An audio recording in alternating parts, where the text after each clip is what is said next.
Hi guys, I'm Totem. Check out this beautiful change of weather in the desert. So we got rainy weather. I decided I'm still gonna go for a run. I was gonna help my friend move this morning, but on account of the rain, we're pushing it back to another time. So I still got some time for a run. Might be in the rain, but the human plant doesn't mind. I'm hard on this human plant, but it's growing strong. I was reading George MacDonald. Okay, am I running or making a video? I was reading, I walked through my dad's property where I've been planting some plants, and I want to show you the agaves that I've been putting in. And so I'm putting in agaves and then cylindrical, that's the wrong word, putting in all sorts of different cactus I get from different, helping people clean their yards. It's kind of fun, a little hobby, farming. A lot of these plants are edible and desert survival situations. And they're zero water, so they're zero escape. So, I mean, the Lord will water them for me as much as I need them, and then they still make food, so it's kind of cool.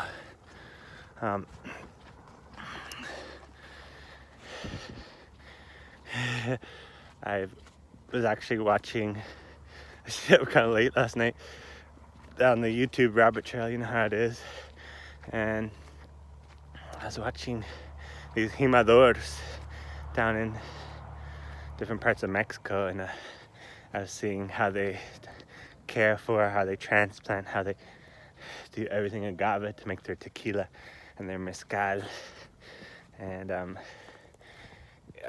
I speak Spanish fluently, so it was all in Spanish, and they're talking about setting up the property, ground prep, or when to harvest the little pups that come off of the agaves, and how to prepare them for planting. Really interesting. So I already know a lot of this, but I was kind of on a big scale. I was learning how to do it. So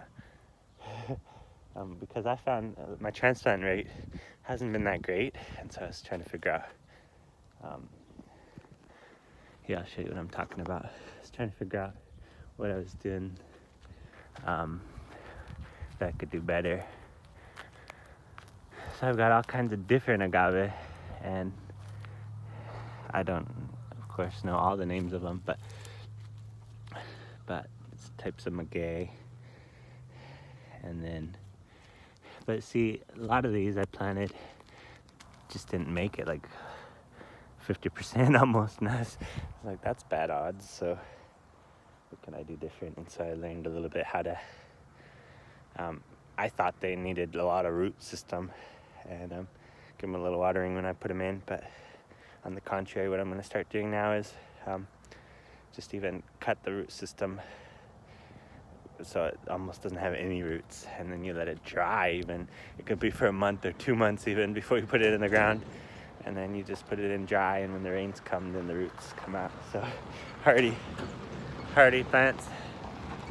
So these ones I just put in kind of the way I was used to, with keeping the root, and just I did let them dry because I was told that's important. So you let them dry for it's like basically there's no rush to transplant them. You can keep them in the pickup truck, or I like to put it on site just because then they kind of maybe I'm being ridiculous, but in my perspective they adapt to where they're going to be planted, and so the roots dry, and then before the rains is a good time to plant.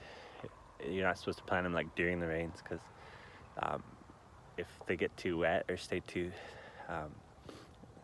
wet, then there's different kinds of blight and problems they can have. I've eaten, these are These are ones that produce Peruvian apple, I think these are called. Columnar cactus, and these will grow large. So what I'm providing is a little privacy screen here in my xeriscape garden. Eventually I'm thinking, you know, I wouldn't mind graveling, like, but right now this is just wild privacy screen. Yeah, so I'm pretty bummed. Like, this froze. You could see the yellow. And actually, this is more like a, this is maybe a variegated variety of cactus. They're a little more finicky, less hardy. And actually, you could tell it's kind of rubbery. So this actually froze. That's not gonna make it. Oh, these ones are pretty. Huachuca agave, I think it's called. What, HUA something or other. Huachuca. Put a bunch of those in. I decided to put some agave, the littler ones that don't get big, over on this side. So the Huachuca ones, like, here's one. These are really pretty. They look kind of like a rose. Yeah, see, I put it. And they don't get big. The problem with the big agave is they get 6 feet tall or something like that. And for this space, that's not what I wanted. It's right next to the driveway. So I'm pretty pleased with the saguaros. I know a lot about them, and I have 4, 5, 6, I think 7 on this property. Perfect. And then this one's fun, Cowhor euphorbia. This is more like a succulent. It might die because they're a little less hardy than the native stuff. Totem pole cactus. This is like a San Jose. I think this one's hallucinogenic, so if things get real bad, I can take a trip. San Pedro. No, I'm just playing. It is hallucinogenic, but I'm not into that. And this is Mexican fence pole. This one froze. I don't know if this one's gonna make it. I think it will. I got some neighbors. Check it out. No problem. Then I have the cholla. A lot of people pull this cholla out, myself included. But, you know, just one, not gonna hurt anybody. And then I have different types of cholla. This is like a pencil cholla, it's called. This one actually gets little edible fruits. Like, you can eat those if you want. There's another one that looks similar. It's called Christmas cactus. This one I think is called pencil.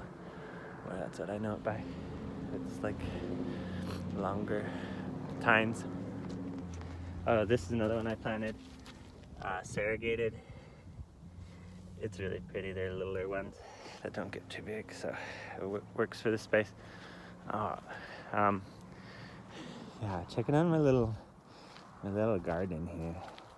See, look, this got too much water even, see? Totem cactus, when they get too much water, they'll split. This one looks like it kind of froze too. So, I don't know if that one will make it. This is called a curiosity. I really like it. I don't really know how to care for that one either, but I put it in the ground, and my philosophy is if it makes it, praise the Lord. If it doesn't, praise the Lord. Then this is the neighbors. It's being rented out, so I won't go too close, but fish hook barrels. These ones are really pretty. I'm waiting for the pups, so once they have pups, then I can kind of even propagate more. This one is fun. They're building some houses in the desert, and I got that from, you know, where they're bulldozing, and tried to save it. I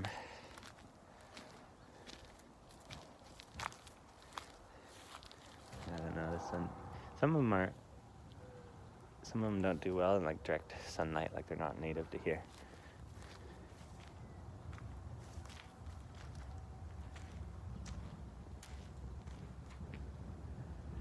Anyways, I come check out my cactus.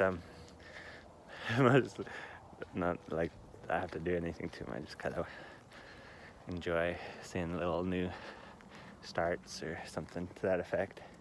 They're slow growing plants. Oh, this one I got off the yard. This one is interesting. So like I say, cholla, I'm a little prejudiced against. But certain kinds of cholla, like this one here, actually look quite decent. They're actually like ornamental,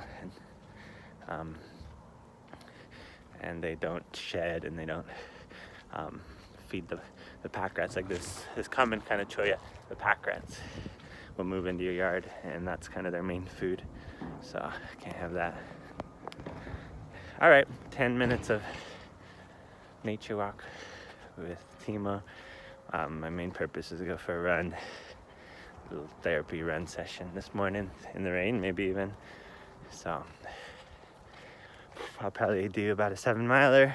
That's my 7 to 10 miles is my bread and butter. So, and then I'm gonna help a friend move after the rain stops. So that's what I'm up to. Pray for me. I'm working towards missions. I have applied to several missions organizations and waiting for all the background checks and all that. And miss my purpose in life, my vision in life. I'm working towards getting back to it. All right, whatever you're doing, hope you're doing well. Go for a run today. I will. Peace.